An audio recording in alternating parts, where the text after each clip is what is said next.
Reinhard Koselleck, Futuro Passado, Contribuição à Semântica dos Tempos Históricos. Parte 2. Sobre a teoria e o método da determinação do tempo histórico. Capítulo 8. O acaso como resíduo de motivação na historiografia. 1. Falar do acaso na historiografia é difícil, pois o acaso tem sua própria história dentro da historiografia, uma história ainda não escrita. Para explicar o acaso de forma suficiente, é preciso levar em conta, em toda a sua extensão, o repertório conceitual do historiador que se vale de um acaso. Seria preciso, por exemplo, colocar a questão do conceito oposto que produz o acaso, ou o conceito geral que o relativiza.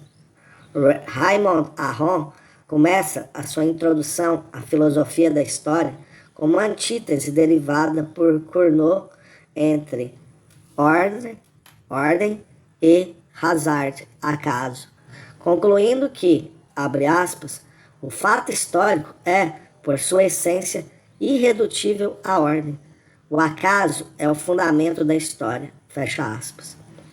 Avaliada a partir de um momento fundamentado na regularidade das ciências naturais, o acaso parece constituir a essência de toda a história, mas o caráter datado dessas fórmulas salta aos olhos. No curso de sua análise, Aron dilui o caráter radical da antítese e com isso transforma o significado do acaso na sua teoria do conhecimento histórico. Dependendo do ponto de vista do observador, um evento pode parecer casual ou não. Com isso, supera-se, historiograficamente, a antítese preguiçosa entre necessidade e acaso. Em relação a um determinado conjunto de circunstâncias, um evento pode parecer casual. Em relação ao outro, pode parecer necessário. Essa posição também é compartilhada por Carr nos seus escritos sobre história. O acaso torna um conceito ligado a uma perspectiva. Dessa forma, atinge-se um patamar de reflexão capaz de dar conta, metodologicamente, do fenômeno acaso. Entretanto, isso não é óbvio, e nem sempre foi assim. Do ponto de vista temporal, o acaso é uma categoria que pertence exclusivamente ao presente, puramente contemporânea. Ele não é dedutível a partir do horizonte de esperança que se volta para o futuro, a não ser como fissura repentina desse mesmo horizonte, e tampouco pode ser percebido como resultado de causas passadas. Se assim fosse, deixaria de ser acaso. Portanto, enquanto a historiografia tiver como objetivo esclarecer as circunstâncias de acontecimentos em sua dimensão temporal, o acaso permanece como uma categoria ahistórica. Não se trata de atribuir-lhe o estatuto de categoria não histórica. Ao contrário, o acaso é bastante adequado para descrever o repentino, o novo, o imprevisto e tudo o mais que tenha sido assim percebido na história. Tal ou qual conjunto de circunstâncias só podem resultar do acaso, ou então um conjunto cheio de instabilidades precisa do acaso como bode expiatório.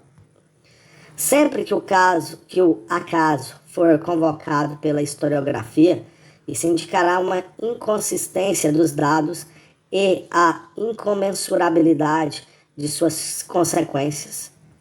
Exatamente aí estará contido o que é especificamente histórico. A metodologia histórica moderna evita o acaso, tanto quanto possível. Até o século XVIII, entretanto, era comum se recorrer ao acaso ou às guinadas da sorte na interpretação das histórias, historiae. Esse costume tem história longa e movimentada, da qual trataremos aqui apenas de maneira genérica. A fortuna foi uma das poucas divindades pagãs transposta para o mundo cristão. Com a lógica amarga própria do iluminismo cristão, Santo Agostinho zombou das contradições suscitadas pela existência de uma deusa do acaso. Ubi est definitio illa fortuna? Ubi est quad a fortutis etiam nomen accepti? Nihil eminim podest ancolere se fortuna est. Seu principal argumento consistia em deduzir todos os acasos das mãos de Deus, dissipando assim a fortuna da experiência histórica rigorosamente cristã. Quando Otto von Freising refere-se aos acasos, e ele o faz frequentemente, é apenas para explicá-los como desígnio da vontade divina.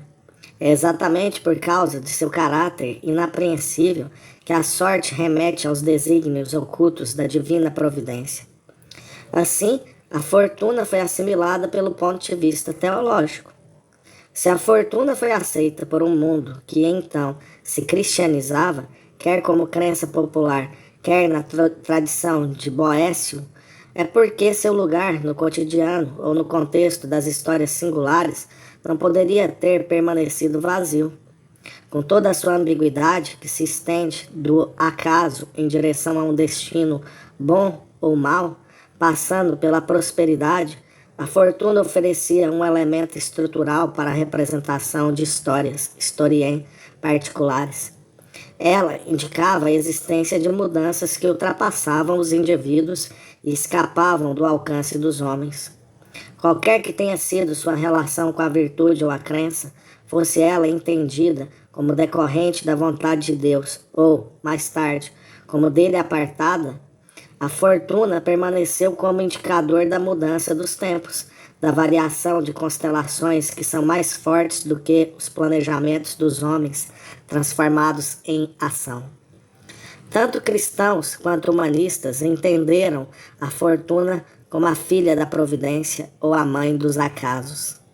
A metáfora da roda da fortuna, introduzida por Boécio na interpretação cristã da história, remete à capacidade de repetição dos acontecimentos, de modo que, ao longo dos altos e baixos do percurso até o juízo final, nada de fundamentalmente novo pudesse acontecer neste mundo. Ao mesmo tempo, a fortuna foi instituída, também com Boécio, como símbolo do incomensurável para a justificativa da existência e dos atos de Deus. De ambos os aspectos resultou que a felicidade ou a infelicidade que irrompiam em determinado conjunto de eventos humanos tornassem mais nítido o sentido desse conjunto, exatamente porque não pareciam ser imanentes a ele.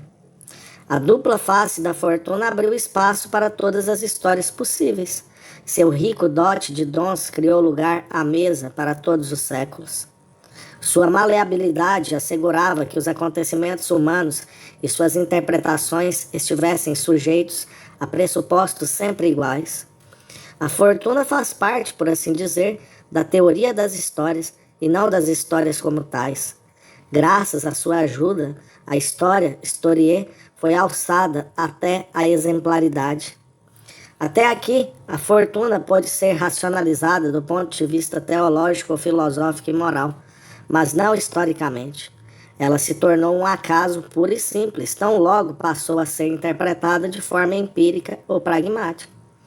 O problema do acaso na história reapareceu metodologicamente, sobretudo quando se substituiu a providência por causas que não eram mais suficientes para esclarecer prodígios, milagres ou mesmo os próprios acasos.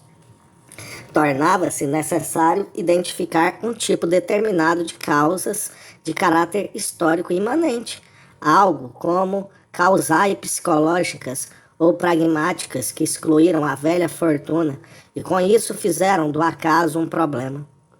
O famoso nariz de Cleópatra, que segundo Pascal tinha mudado a face do mundo, ilustra a passagem de uma época a outra. O acaso se torna uma causa imanente da qual se podem deduzir grandes consequências. O acaso se torna causa justamente por conta de sua discrição e de sua superficialidade. Assim, Frederico II deduz em seu Anti-Maquiavel a paz de Utrecht, de um par de luvas que a duquesa de Marlborough tinha encomendado precipitadamente. No século XVIII, construiu-se toda uma perspectiva histórica baseada nessas justificativas, entre as quais se pode contar o Essai sur le grand événement par la petite cause, ensaio sobre os grandes acontecimentos pelas pequenas causas, publicado em 1758 por Richer. A ideia de que os negócios do Estado pudessem resultar de intrigas de amantes, ou, como pensava Voltaire, que a devastação da Europa na Guerra dos 7 Anos tivesse sido desencadeada pelo amour-propre de umas poucas pessoas. Aqui, o acaso já se encontra colocado a serviço daquelas justificativas que os historiadores legaram à posterioridade guarnecidas de argumentos morais. A propósito disso, escreveu Duclos para o político Luís XIV, a título de admoestação quanto à política da época. Abre aspas, se considerarmos nossos infortúnios, concluiremos que devem ser atribuídos a nós mesmos, ao passo que nossa salvação deve-se ao acaso, fecha aspas. O acaso, de fato, remete à ausência dos comportamentos morais ou racionais, que devem fazer parte de uma política bem feita. Sob tal perspectiva, o advento da boa fortuna é apenas a consequência de uma política racionalmente dirigida. La fortune et la hasard sont des mots vides de sens. A fortuna e o acaso são palavras vazias de sentido, constatou o jovem Frederico. Brotaram da cabeça dos poetas e se originaram na mais profunda ignorância de um mundo que deu nomes imprecisos, de nomes vagues a efeitos de causas desconhecidas. O infortúnio, le infortuné, de um Catão teria decorrido da imprevisibilidade de causas e efeitos que se precipitam uns sobre os outros, trazendo consigo contratempos que não puderam ser previstos. Reconhecendo isso, Frederico esforçou-se para desenvolver um sistema político que lhe permitisse colocar a seu serviço todas as circunstâncias da época. Frederico se despedia, assim, da velha fortuna de Maquiavel, mas sem renunciar completamente aos seus significados. Conceitos temporais, temps e contre-temps, entraram no lugar da fortuna, mas, ao se destacarem as causas e as intenções, seu espaço de ação foi racionalmente delimitado. O acaso pontual revela-se, então, como um feixe de causas, tornando-se um nome sem realidade. Isso deveria explicar, segundo Frederico, por que a fortuna e acaso teriam sido os únicos deuses pagãos a sobreviver até seus dias. Observação que Voltaire expurgou ao realizar os cortes do manuscrito que seria entregue à impressão. Na obra de Arkenhouse, veremos agora o quanto o acaso, para um historiador ilustrado, esvaiu-se ou se impôs, seja por conta de uma situação histórica concreta ou de sua representação. 2. Von Arkenhoutz, antigo capitão a serviço do Regimento Real da Prússia, foi um dos historiadores mais lidos no século XVIII, assim como um dos autores daqueles quadros de costumes que prefiguram a moderna sociologia. Na sua obra popular sobre a Guerra dos 7 Anos, recorre diversas vezes ao acaso. É preciso, então, que afaste a desconfiança que pesou contra ele, de acordo com nossa investigação, por supostamente ter se aventurado no território proibido dos conceitos extra-históricos a fim de encobrir de forma elegante a falta de justificativas para os acontecimentos em sua explanação. Examinemos mais de perto 3 acasos invocados por Arkenhoutz. Citemos, para começar, a descrição da famigerada coalizão das cortes católicas de Viena e Versailles, que pareceu colocar de ponta cabeça todo o sistema político europeu conhecido até então, e cujo efeito foi tão chocante quanto o pacto Hitler-Stalin em 1939. Abre aspas, essa união da Áustria e da França, que surpreendeu o mundo e que foi considerada a grande obra-prima da política, foi um mero acaso, fecha aspas. Pois, assim explica Arkenholtz esse acaso. O rei da França não tinha o propósito de eliminar o rei da Prússia, apesar de muito irritado pelo acordo firmado entre Prússia e Inglaterra e a despeito das gestões de Kaunitz em Paris contra ele. Abre aspas, o projeto fundamental, o verdadeiro motivo para a França teria sido conquistar o Principado de Hanover para assim alcançar melhores perspectivas na América, fecha aspas.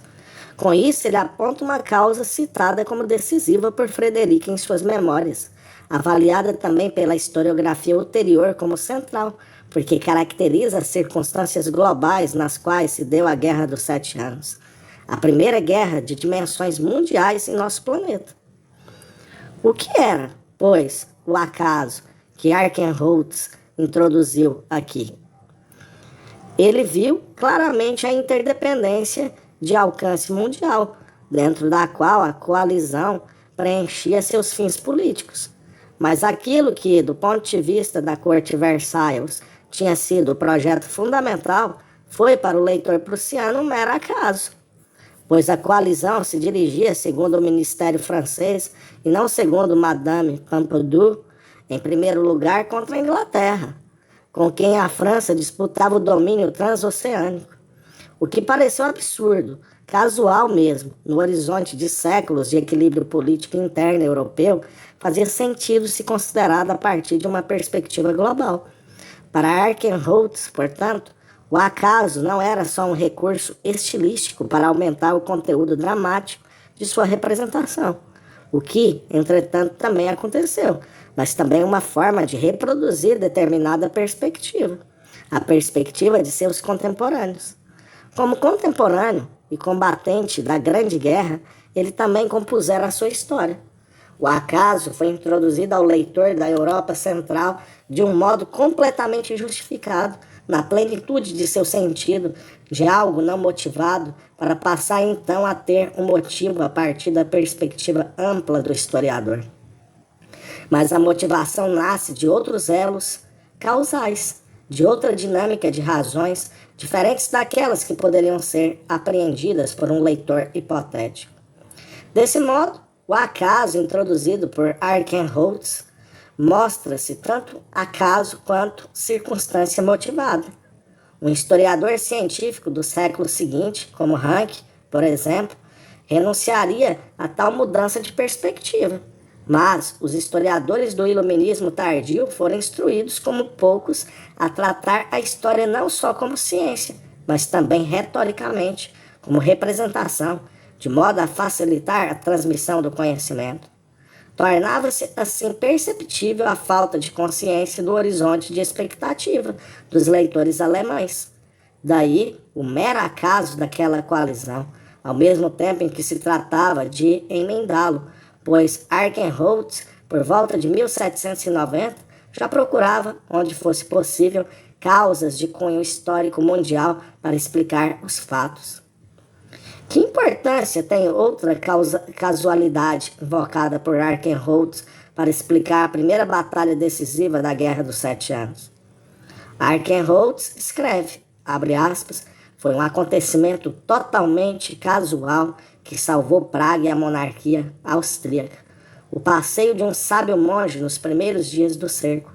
Este homem, Stisling, não totalmente desconhecido pela história da literatura, avistou uma coluna de poeira que se aproximava pelo lado norte da cidade. Fecha aspas. Segue-se uma descrição detalhada sobre o lugar onde nosso monge supôs que estavam os prussianos, como ele correu até o observatório astronômico e lá confirmou a suspeita pelo telescópio. Graças a isso, pôde avisar a tempo o comandante da cidade, que ocupou uma posição tática decisiva antes da chegada do inimigo. O antigo debate dos historiadores sobre o pirronismo permitira que Arkenholtz avaliasse as questões relativas à certeza e à verossimilhança. Por isso, para não ser associado ao reino das narrativas fabulosas, ele se apressa a relativizar o seu acaso. ele o toma a sério como fato, mas somente para medi-lo e avaliá-lo em relação ao poderio bélico. Arkenholt diz, abre aspas, o assalto de surpresa a uma cidade ocupada por um exército de 50.000 soldados treinados, e isso em pleno dia, nunca fora mencionado nos livros de guerras e era incompreensível para qualquer militar. A geração da época não acreditaria nisso e a posteridade o consideraria como uma fabulação. Fecha aspas. Um acaso decisivo para o decurso da Batalha de Praga, o qual, originado em um mundo completamente estranho aos assuntos bélicos, causa grande efeito sobre o desenrolar da guerra. É transposto por Arkenholtz para o campo das possibilidades das forças militares. Assim considerado, o acaso muda de natureza. Ele se torna uma anedota que lança uma luz irônica sobre a oposição católico-protestante na luta pela Boêmia. Mas, inserido no âmbito das técnicas de guerra e dos tipos de armas, fatores racionalmente apreensíveis, o acaso pode ser aceito como tal. Inexplicável como causa da salvação de Praga, a não ser que Arkenholtz aceitasse a lenda de Praga como vontade de Deus, opinião com a qual ele, como prussiano esclarecido, não teria compartilhado, o acaso, por meio de seus efeitos, integra-se a uma circunstância crível. Se levarmos em conta seus efeitos, o passeio do nosso monge, decisivo para a batalha, despe-se de seu caráter casual. Tensionada entre as razões e as consequências racionalizáveis, advindas da arte da guerra de então, essa intervenção exterior foi registrada por Arkenholtz, mas também foi indiretamente desvalorizada como um evento substituível. O autor dá a entender que, se não fosse esse evento que protegeu Praga do ataque surpresa, teria sido outro. Que tenha sido precisamente esse evento, ou seja, o passeio do clérigo, é algo singular e fruto do acaso. Entretanto, do ponto de vista estratégico, isso é irrelevante. A fim de deslocar o acaso e eliminar seus efeitos, Arkenholtz lança mão de duas linhas de pensamento. Uma refere-se à estrutura das possibilidades militares. A outra vale-se da comparação entre história e literatura. A antiga oposição ciceriana entre res factae e res fictae, transmitida aos historiadores de geração em geração desde Isidoro, é citada para distinguir a possibilidade militar provável e não factual e a improvável, portanto fictícia. A ausência do acaso teria levado ao domínio do possível e do pensável, mas, de todo modo, também ao inverossímil. Praga teria tombado de forma quase absurda. Então seria o acaso completo e o improvável se tornaria acontecimento. Que tais experiências não escaparam à compreensão dos contemporâneos de então, mostra a moeda comemorativa que a cidade de Kelberg cunhou em 1760, depois de ter sido libertada dos 23.000 russos que a sitiavam. A inscrição da moeda diz, repetindo Ovídio, res similis fictae, que Arkenholtz traduziu, abre aspas, real como a ficção, fecha aspas. O exemplo da moeda de Kelberg esclarece mais uma vez como Arkenholtz pensou o evento de Praga. O monge, em sua marcha meditativa, é tratado com a mediação do ponto de vista histórico-militar. O acaso é despido posteriormente de seu caráter fortuito. Portanto, a fortuna permanece no jogo, mas, na estrutura causal, permanece em segundo plano, ainda que pareça ter sido a primeira e única a agir. Em seus escritos sobre a grandeza e a queda do Império Romano, Montesquieu forneceu uma explicação tão simples quanto racional para esse fato. Todos os acasos permanecem submetidos às causas gerais, abre aspas. E se o acaso de uma batalha, isto é, uma causa particular, arruinou um Estado, havia uma causa geral que fazia com que esse Estado devesse perecer em uma só batalha. Em uma palavra, a aura principal produz todos os acidentes particulares. Fecha aspas. Aquele que procura causas, certamente as encontrará. Seria leviano menosprezar o negócio do historiador dessa maneira. A arte de Arkenholtz como historiador consiste em fazer com que grandezas com valores incomensuráveis existam lado a lado, fornecendo ao mesmo tempo uma resposta suficientemente satisfatória do ponto de vista histórico. Mais tarde ele descreveu o cerco de Breslau em 1760. Diante do muro, encontravam-se 50.000 austríacos sob o comando de seu general mais capaz, Laudon. Na cidade, encontravam-se 9.000 prisioneiros de guerra austríacos preparados para a rebelião, junto de alguns cidadãos simpatizantes da Áustria. O número de defensores era de 3.000 homens, sendo apenas 1.000 soldados ativos. Arkenholtz cita a defesa bem-sucedida como um acontecimento que, abre aspas, no melhor dos casos aparece ao filósofo como um problema, ao passo que o sagaz historiador mal ousa mencioná-lo por causa de sua improbabilidade. Tal milagre somente pôde realizar-se pelo poder da disciplina militar prussiana. Fecha aspas. Pode-se discordar dessa justificativa do milagre, introduzindo-se outras causas a fim de retirar seu caráter prodigioso. A tendência, no entanto, é clara. Fala-se aqui em milagres e prodígios a fim de instruir o leitor mediano, que aguarda honestamente por eles. Citemos o último exemplo que escolhemos aleatoriamente a partir da história da Guerra dos 7 Anos. Como procede nosso autor para explicar a derrota de Colin? Abre aspas. Não foi a valentia e nem a arte da guerra, mas sim os acasos que decidiram o desfecho desse dia memorável. Fecha aspas. Em Leuthen, ao contrário, foram justamente, abre aspas, a valentia e a arte da guerra os únicos responsáveis pela vitória. Fecha aspas. Aqui, o orgulho nacional prussiano parece acompanhar o antigo soldado. Em Colin, o acaso foi levado ao campo de batalha, claramente, por razões apologéticas. Arkenholtz esclarece ao longo da narrativa cada um dos acasos da batalha. Como se sabe, ela foi perdida taticamente porque a linha de frente de Frederico II se rompeu e ele, face à superioridade austríaca, não pôde enviar tropas de reserva para preencher as lacunas que se abriam. Arkenholtz explica em detalhes, pela psicologia, porque essa linha de frente se rompeu. As tropas que deviam esperar atacaram, contrariando as ordens do rei.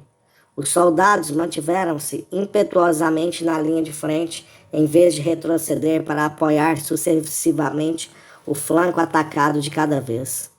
Abre aspas, insensatez e ardor bélico, fecha aspas, dos subcomandantes são tidos como os responsáveis pelo acaso. Nesse ponto, uma questão poderia ser colocada ao nosso autor.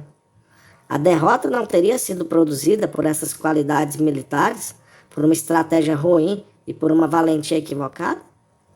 Nas suas narrativas posteriores, o velho Frederico nunca invocou o acaso para atenuar a derrota. Ele nomeia cada erro que poderia ter levado seus planos a só sobrar, calando-se eventualmente a respeito de seus erros pessoais. Atribui a derrota de Colin aos erros táticos de seus generais que agiram contra as suas ordens. O terceiro acaso que conhecemos por intermédio de Arkenholtz desfaz-se, portanto, de maneira mais ostensiva que os outros, se observado a partir do ponto de vista causal, ainda que seu autor não tenha consciência do processo. Resumindo, no primeiro caso da aliança entre a França e a Áustria, o acaso foi uma questão de perspectiva. O disparate europeu continental, o caráter inédito e inesperado da aliança franco-austríaca, torna-se compreensível quando observado sob uma ótica histórica universal. O segundo acaso, o monge que gostava de passear, decorreu de outras circunstâncias de motivação que não a Batalha de Praga. A coincidência foi, pontualmente falando, casual. Entretanto, Transposto para o nível de possibilidades estratégicas, o acaso adquire um valor racional que pode ser calculado. Seu caráter fortuito desaparece na perspectiva geral. Não é o que acontece com o terceiro exemplo. Nesse caso, o acaso foi uma palavra colocada patrioticamente no tempo certo, que deveria obscurecer e diminuir a superioridade dos austríacos e o ataque decisivo dos saxões. As categorias psicológicas das quais Arkenholtz se serve encontravam-se, de fato, no mesmo nível de argumentação. Trata-se aqui de um acaso preguiçoso que dispensa explicações mais longas e a necessidade de autocrítica. Como disse Gibbon a respeito dos gregos, abre aspas, depois que sua nação foi reduzida a uma província, os gregos atribuíram o triunfo de Roma não ao merecimento, mas à sorte da república. Fecha aspas. A censura que fazemos hoje a Arkenholtz, o quão sensatamente ele soube integrar os dois primeiros acasos aqui apontados, ao passo que reduziu o terceiro a um clichê capaz de expressar sua reação pessoal a um infortúnio coletivo, essa censura só pôde ser formulada porque, no século XVIII, o acaso foi banido da teoria da história e da política. Já convocamos aqui Gibbon e Montesquieu como testemunhas principais. Poderíamos citar o próprio Frederico II. Sob a terrível impressão da batalha perdida de Colin, ele escreve ao Marechal Keith, seu amigo, que, abre aspas, a fortuna o tinha abandonado. A fortuna me deu as costas naquele dia. Eu deveria ter suspeitado. É uma mulher e eu não sou elegante. Ela ficou ao lado das mulheres que conduziram a guerra contra mim. Fecha aspas. Em 1760, ele escreveu ao Marquês d'Arguen, dizendo que não podia controlar a sorte, que teria que considerar mais o acaso, pois lhe faltavam os meios para concluir seus planos de modo independente. Com esta constatação, também de caráter privado, Frederico não abandona o sistema de referência que formulara no anti-Maquiavel e sobre o qual se comprazia a lançar comentários irônicos, como em sua carta a Keith. Em suas memórias da guerra, de maneira consequente, Frederico II renunciou à sorte, a qual, se adotarmos uma perspectiva ahistórica, por fim, lhe foi favorável. Nas memórias, trata-se sempre de modo racional de um equilíbrio contábil dos erros e dos êxitos do adversário face aos seus respectivos planos. A intersecção desse cálculo aparece então como a ação e seu resultado, um resultado que quase nunca corresponde ao plano original de um dos agentes. Assim, Frederico II reconheceu a partir das consequências de seu método racionalizante que a história produz sempre mais ou menos consequências do que as que estão contidas em suas circunstâncias prévias. Com isso, ultrapassou a explicação puramente causal em direção àquela que se chamará, no século XIX, de a escola histórica compreensiva. 3. A escola histórica do século XIX eliminou até o último resíduo do acaso, como se verá aqui, menos por uma ampliação consequente do princípio causal do que por implicações teológicas, filosóficas ou estéticas inerentes ao conceito moderno de história. Para elucidar isso, precisamos nos reportar mais uma vez a Arkenholtz. Se até aqui tratamos do quanto Arkenholtz pôde racionalizar o acaso como um conceito estilístico a fim de criar um espaço estruturado de forma causal, agora a velha fortuna adentra o campo de batalha de uma forma historicamente inadmissível, a morte da czarina Elizabeth em 1762.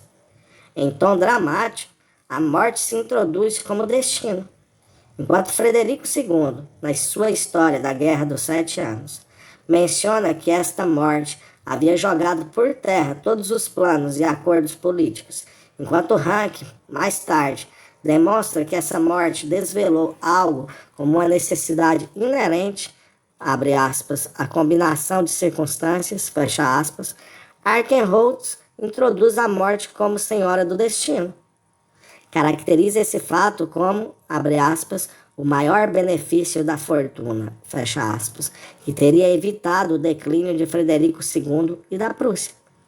Arkenholtz serve-se do antigo conceito de fortuna, algo que não era imanente aos eventos, mas estava acima deles. Não se trata de um recurso estilístico para atingir a racionalização, mas sim da referência à irrupção de possibilidades naturais no decurso de uma guerra planejada por todas as partes. A fortuna não é aqui um substituto da causalidade, ela se antecipa aos acontecimentos. Com isso, Arkenholtz permanece ligado a uma antiga experiência que compartilha com os humanistas e também com os historiadores cristãos. A história historier permanece instalada em seu eixo natural, ao passo que as histórias sobre a fortuna são novamente remetidas a circunstâncias extra-históricas. Embora a morte de um governante estivesse geralmente sujeita ao cálculo de possibilidades, ela não podia ser influenciada por nenhum planejamento racional, a não ser pelo uso do veneno ou do punhal, subtraindo-se aos causas pragmáticas, ainda que tenha sido sempre possível calcular ou planejar suas possíveis consequências, como, por exemplo, na Sanção Pragmática de 1713. As guerras e questões diplomáticas se justificavam quando a linha de sucessão das monarquias era interrompida, pois o horizonte político do futuro era delimitado pela expectativa de vida do governante. Portanto, se Arkenholtz invocava a fortuna nesse âmbito de uma história ainda natural, não cometia com isso nenhuma infração de estilo. A despeito de toda a modernidade, Arkenholtz vivia em um contínuo que abrangia todas as histórias até então conhecidas, o que pode ser ilustrado pelo fato de que, em suas narrativas, ele se valia frequentemente de eventos e fatos de tempos antigos, a fim de compará-los com os eventos e fatos da Guerra dos 7 Anos. Os paralelos que ele desenha não servem à interpretação histórico-filosófica do evento, visto como um todo. Eles se baseiam, acima de tudo, na identidade natural tacitamente pressuposta entre as condições de existência de todas as possíveis histórias. Nesse caso, a fortuna permaneceu como uma medida da comparação e de julgamento que permitia considerar Frederico II, Aníbal ou Alexandre como contemporâneos potenciais, Cannae e Leuthen como batalhas de natureza semelhante. A ambivalência de Arkenholtz, que consiste, por um lado, em diluir o acaso racionalmente e, por outro, em conservar a ideia da fortuna, nos mostra a grande distância que o separa da escola histórica. Humboldt, seu precursor teórico, não nega o princípio do século XVIII, segundo o qual era possível tratar, abre aspas, a história universal no passado e no futuro, fecha aspas, sob uma perspectiva causal. Os limites desse cálculo dependeriam da extensão dos nossos conhecimentos sobre as causas atuantes. Dessa forma, elimina-se o acaso, mas com esse princípio, pensava Humboldt, não se consegue encontrar a especificidade da história. O que distingue a história é sempre o inédito, o nunca antes experimentado, as individualidades criadoras e as forças internas, que certamente dependem umas das outras na sucessão externa, mas que, abre aspas, em sua singularidade e direcionamento, jamais poderiam ser deduzidas das circunstâncias que as acompanham, fecha aspas. A coesão interna e a singularidade da história escapam a uma dedução causal. Reside aí o caráter progressivo da perspectiva histórica e, por isso, não se deixou nem a fortuna como símbolo de retorno e nem ao acaso um espaço de manobra, uma vez que a singularidade do acaso já integrava a singularidade da história em si. Humboldt experimentou uma nova experiência da história, provendo-a de um conceito próprio, que por sua vez possibilitou o subsequente historicismo. A história, na sua singularidade, devorou e incorporou o acaso. Dizendo de outro modo, se a história, em sua singularidade, ultrapassa todas as causas, então também o acaso, causa acidental que é, perde seu peso histórico. Quando Leibniz definiu duas formas da verdade, aquela da razão, que não suporta qualquer contradição, e aquela dos fatos, que mesmo suficientemente fundamentados, estão sujeitos à contradição, ele delimita ali, como verdades de fato, vérité de fait, o domínio que mais tarde se caracterizou como história, Geschichte. Os fatos históricos do passado, assim como os do futuro, são possibilidades realizadas ou por se realizar, possibilidades que excluem uma necessidade obrigatória.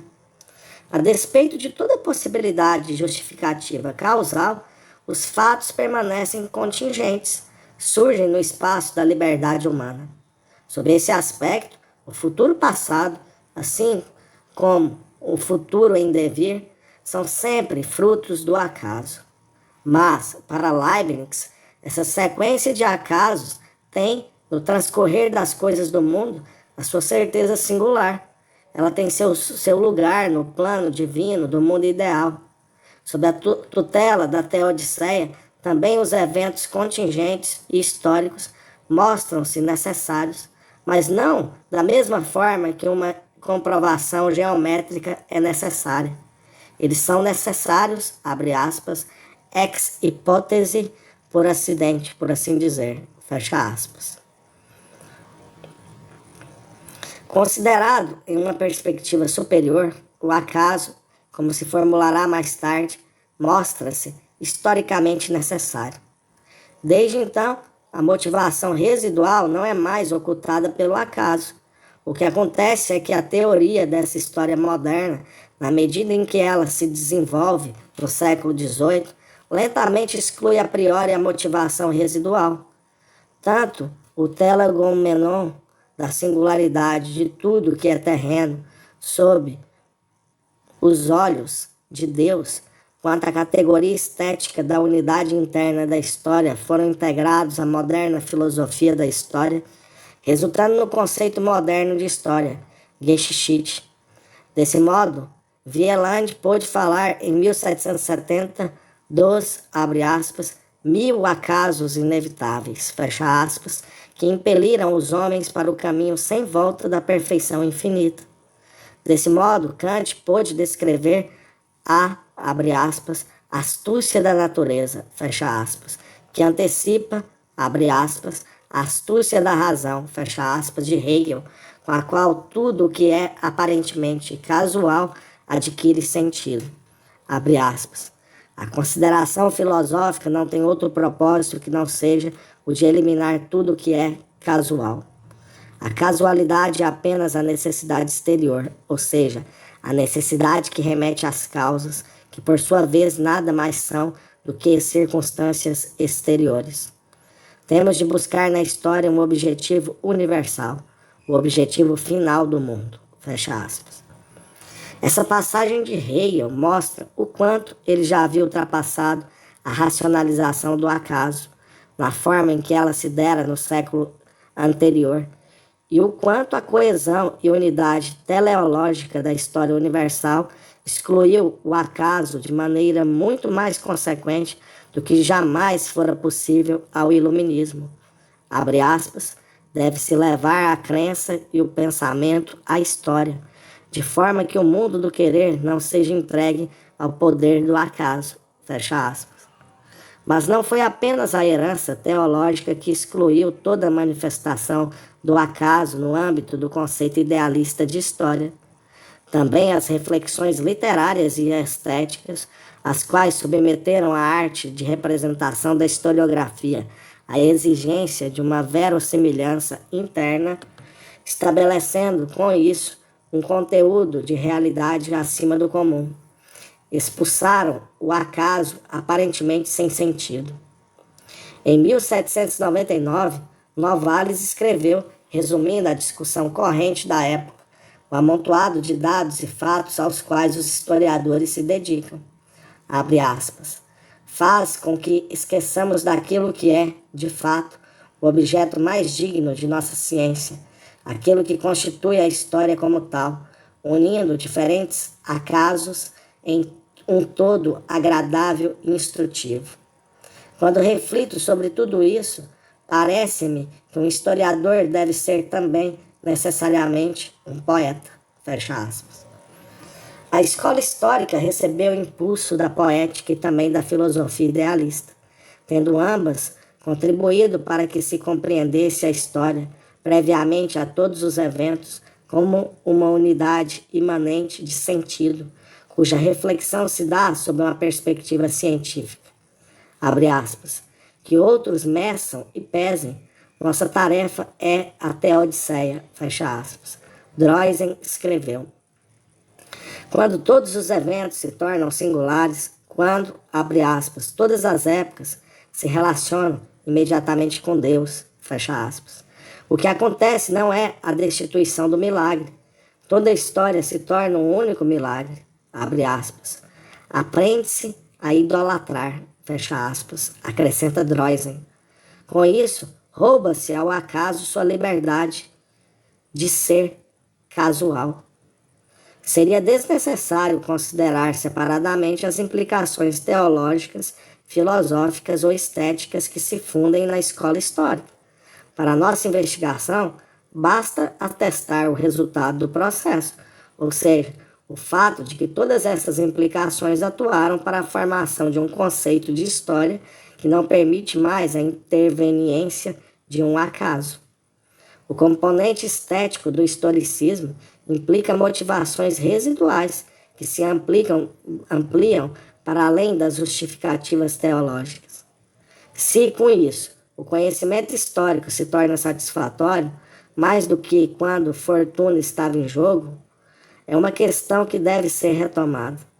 Talvez seja possível demonstrar que a eliminação do acaso levou a uma exigência mais alta de consistência histórica, exatamente porque, no horizonte da singularidade histórica, a eliminação de cada acaso torna absoluta a relação causal como grandeza. Na modernidade, os resultados da atuação de fortuna, no âmbito de uma compreensão ainda não histórica da história, assumirá o caráter de ideologia, a qual impõe a necessidade de manipulações sempre renovadas, quando entra em cena revestida de uma legitimidade definitiva. Tradução de Vilma Patrícia Mas e Fabiana Angélica do Nascimento. Revisão de Marcos Valério Murad.